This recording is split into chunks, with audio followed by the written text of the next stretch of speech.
Discuss a couple of more ways to help out. Charisse Ronas is the homeless liaison for Bismarck Public Schools, and she is here to tell us about those. Good morning, and thank you for being here. Appreciate it. Thanks for having me. It is National Hunger and Homelessness Awareness Month. What does that all entail? We've covered some of it over the last couple of weeks, but what is it? Give us an overview again. Yeah, so what we like to do during November is in between the community and the school districts, we try to bring out the awareness that for myself, it's youth homelessness, so that there actually is an issue here in Bismarck regarding youth homelessness. I would imagine that is probably a bigger problem than any of us realize, isn't it? Absolutely. So last year we had 415 students that were identified as being homeless in BPS school districts. And this year, any numbers? Well, right now we're at... I guess what I'm asking, yeah. Charisse, is it growing? Is it staying the same? We usually hover around like the anywhere between the 4 to 450 is average. The year before that it was 480, 474. Then it was 415. And now, right now, we currently have 246 identified. And we start at 0 at the beginning of school. So I would imagine those students come to school every day with a huge disadvantage. You know, they just don't have the opportunities that people coming from a home have. As a liaison for the public school system, what is your role in working with these kids? My main goal is to first identify them so we can provide extra services for them that we can do, and then to try to connect the family to resources, maybe help them, assist them with applications for housing, sure. Or getting them to certain programs that can maybe help them with security deposits or those kinds of things. Sometimes it's getting them their documentation. They might not have their basic ID or social security card or birth certificate for their kids in order to apply for services. And so we can help assist them, you know, by getting those, paying for that for them. You know, and those are things you don't readily think about, you know, Correct, yeah. Not having those items that they really need. But there's an event coming up tonight at Century High School at 7 o'clock.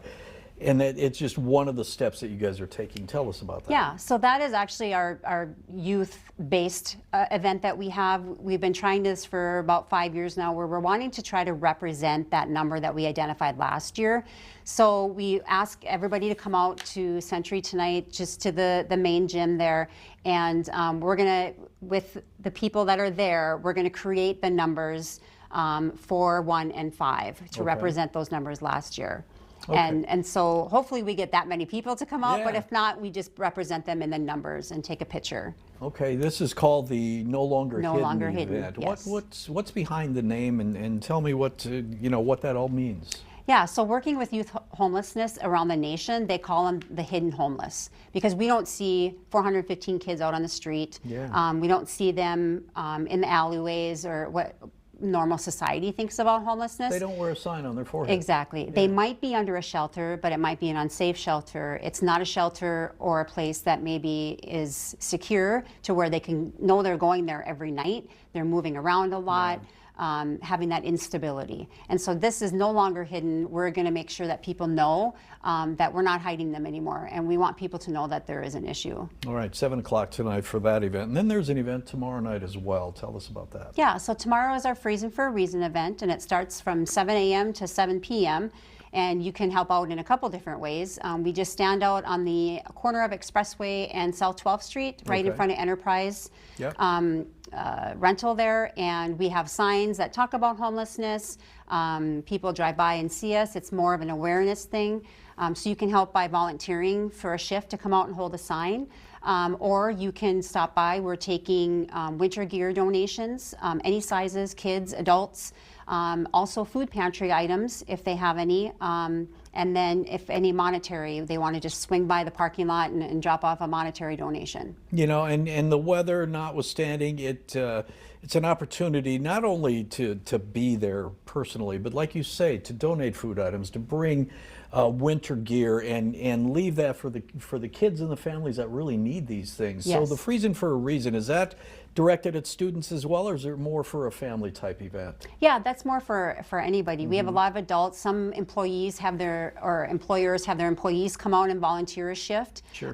You know, just for some community awareness and service. It can be, sometimes we have actually lived experience homeless people that come in and hold the signs as well. Okay, we're out of time. I'm getting a wrap, but tell me quickly about the raffle tickets. Yes, so we have our annual fundraiser for the program at BPS. It's raffle tickets. It's a calendar raffle. There's 40 drawings for cash in December and January. Tickets go on sale until the end of the month.